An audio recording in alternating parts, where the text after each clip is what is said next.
We don't get paid enough to do half of what we're doing now. Pretty much feeling burnt out. And then on your days off, you don't have energy for like life. I had to force her to come out with me today. Lydia and Robin are best friends and hairdressers in competing salons. Both say they're burned out and close to quitting. I don't feel the same that I used to feel. Like, just sometimes I feel like a shell. You know what I'm saying? I had to actually cut my hours down this week because I'm constantly going and getting shots for pain for my nerves because I'm on my feet nonstop. The last place I worked at, she ran 20 different stores, and I don't understand how you can do that as one person. Worker burnout is getting worse, according to Indeed, a giant job aggregator site. Its survey of 1,500 U.S. workers compared findings in 2021 against a pre-pandemic study. It found more than half of respondents feel burned out, and more than 2/3 believe the feeling has worsened over the pandemic.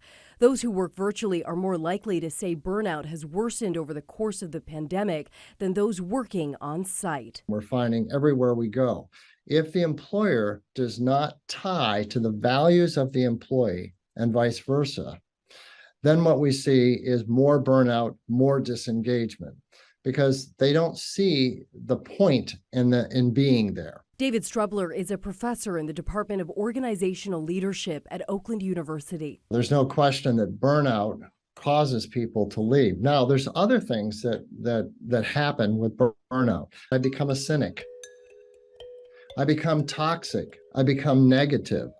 And of course, that has a terrible effect inside the workforce because you end up with a whole culture of toxicity. Quiet quitting is the latest workplace buzzword that's getting a lot of attention. Now, definitions vary. It can either focus on setting realistic boundaries to prevent burnout or just not going the extra mile. You mentioned this expression, quiet quitting.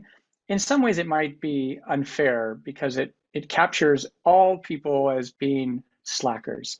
And of course, there can be slackers, but there are people who have legitimate points about the notion that, well, you want me to give up my life for work and be this so-called ideal worker.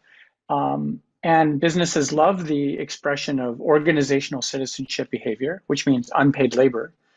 But at the same time, you can't have a sustainable organization where there's no trust. Jeffrey Sanchez Burks is a professor of management organization at the University of Michigan's Ross School of Business. This ideal worker notion in the past that you separate your personal life and focus on your professional life while at work, at least, is not sustainable. Both professors say addressing worker burnout and quiet quitting requires setting boundaries and having an open dialogue. Something employers need to pay attention to is often they think, oh, the most important thing is that you're here from 8 to 5. But what if I'm doing quiet quitting on the job? Because I can't manage my work life and family at the same time. So my productivity goes down. That costs a huge amount of money. Professor Strubler says replacing a worker who quits costs the company about 45% of the worker's salary. Productivity plummets with no one to do the job, and now you're paying a recruiter to conduct interviews. Then, once a new worker is hired, you have to train them. Just figure the law. That should encourage employers to start creating environments of civility, environments of respect, environments of engagement. I have a wonderful colleague, Amy Wierzyniecki, over at Yale, who talks about purpose. And if we can find purpose in our work, then that whole facet of life can be much more rewarding.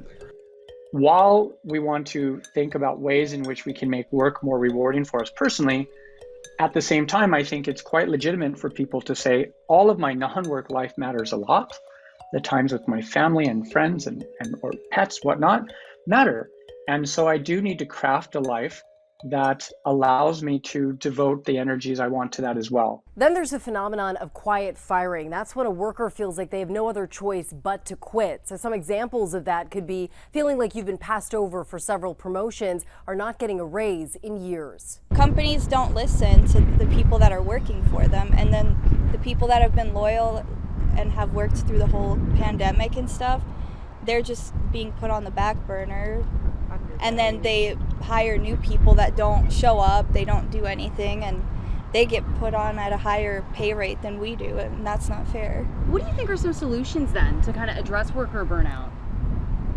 Just listen to what your employees are saying. Don't say, well, I've been doing this for so and so years. Well, clearly something's wrong because everyone's quitting. So listen to the people that are actually working for you, not what you think is right. There are steps companies can take to retain quality workers. Before the pandemic, a lot of organizations, a lot of leaders thought things like emotional intelligence or empathy were things that, well, that would be great if I had it, but I don't need to. I've got plenty of work.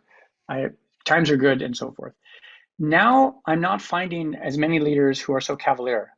They're hungry to find ways to make closer connections with their workforce, with new talent, with trying to make sure that when people start, if they've hired them, they stay and don't quit after the first day, which is happening as well. There are limitations to addressing worker burnout. Not everyone can quit until they find a better fit, and not everyone can work remotely. A clear limitation to everything I've said is I've completely omitted entire discussions about wages and what's a fair wage and what's a fair split between profits to shareholders versus wages and profits that should go to wages. No amount of empathy can make up for the fact that equitable compensation it matters. We're in what we call the hyper-modern world now. Hyper-speed, hyper-anxiety, hyper-individualism, hyper-everything. And because of that, that's the context in which we're swimming, so to speak, the sea in which we're swimming. This is a limitation that we're faced with, but we have to find a way in it. I'm optimistic about the number of companies and the number of leaders who are taking this seriously, that if we come up with a more empathetic approach to the organization, we're going to have something that's more sustainable in people's lives. It's going to help them with happiness, which we know is all-time lows, with stress, which is extremely high, with burnout, with unfair compensation. This is an interesting time, an interesting reckoning, and I'm optimistic that the relevant issues are being talked about, and I think that increases the odds that they'll be given the attention they need, rather than just brushed under the table. Be sure to subscribe to Solutionaries to see all our latest videos right here on YouTube.